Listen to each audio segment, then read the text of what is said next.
जसं आपण बाळाला वरचा आहार सुरू करतो तर त्यानंतर प्रत्येक आईला हा प्रश्न पडतो की आता बाळाला पाणी देण्याची गरज आहे का, आणि जर उत्तर हो असेल तर ते किती प्रमाणामध्ये द्यायला हवं, कोणतं पाणी द्यायला हवं, किती ml द्यायला हवं आणि काय काळजी घ्यायला हवी. तर या सगळ्या प्रश्नांची उत्तरं तुम्हाला आजच्या व्हिडिओमध्ये मिळणार आहेत.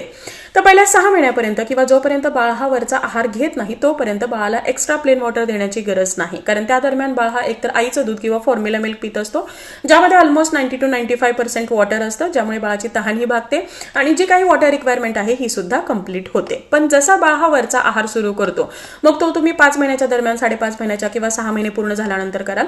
बाळ जसा वरचा आहार सुरू करतो तर त्यानंतर मात्र तुम्हाला हळूहळू पाणी बाळाला देणं किंवा इंट्रोड्यूस करणं हे गरजेचं आहे. आता पहिल्या 1 वर्षामध्ये सुद्धा किंवा ऑलमोस्ट 10-11 महिन्यापर्यंत बाळाचं जे लिक्विड प्रमाण आहे किंवा लिक्विड डाएटचं प्रमाण आहे हे भरपूर असतं आणि अशा दरम्यान बाळाला खूप जास्त पाणी पिण्याची गरज नाही. पहिल्या 1 वर्षामध्ये बाळाची वाढ ही खूप झपाट्याने होत असते आणि अशा दरम्यान बाळाला खूप साऱ्या पौष्टिक घटकांची गरज असते, खूप साऱ्या कॅलरीजची गरज असते. पाण्यामध्ये कोणत्याही प्रकारच्या कॅलरीज नाहीत आणि अशा वेळी जर ह्या 0 कॅलरीज असणाऱ्या पाण्याने बाळाचं छोटंसं पोट भरत असेल तर बाळाचं आईचं दूध किंवा फॉर्म्युला मिल्क घेण्याचं इंटेक कमी होईल, बाळ वरचा आहार कमी घेईल आणि म्हणून या दरम्यान बाळाला तुम्हाला अनावश्यक पाणी देणं हे टाळायचं आहे. 1 वर्षाचा बाळ होईपर्यंत बाळाला 120 ते 150 ml पर्यंत पाणी तुम्हाला देणं गरजेचं आहे, त्यापेक्षा जास्त करण्याची गरज नाही. हे सुद्धा पाणी तुम्हाला ग्रॅज्युअली वाढवत जायचं आहे.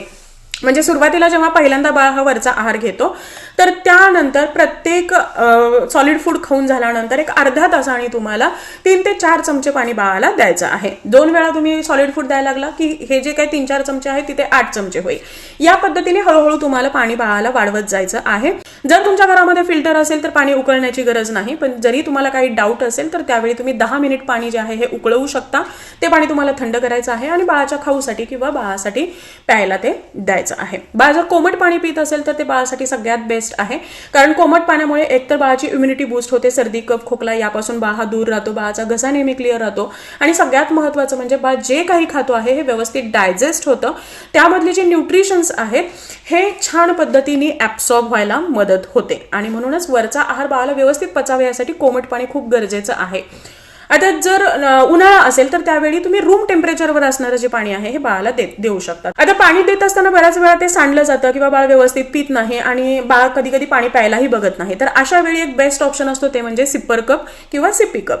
आता यामुळे बाळाला ओढण्याची गरज नाही, हे थोडंसं टिल्ट केलं की बाळाच्या तोंडामध्ये पाणी येतं, सांडलं जात नाही, बाळ व्यवस्थित पाणी सुद्धा पितो. दुधाच्या बाटलीने बाळाला कधीही पाणी देऊ नका, त्यामुळे गॅसेस होण्याचे चान्सेस हे खूप जास्त असतात, इन्फेक्शन ही वाढू शकतं.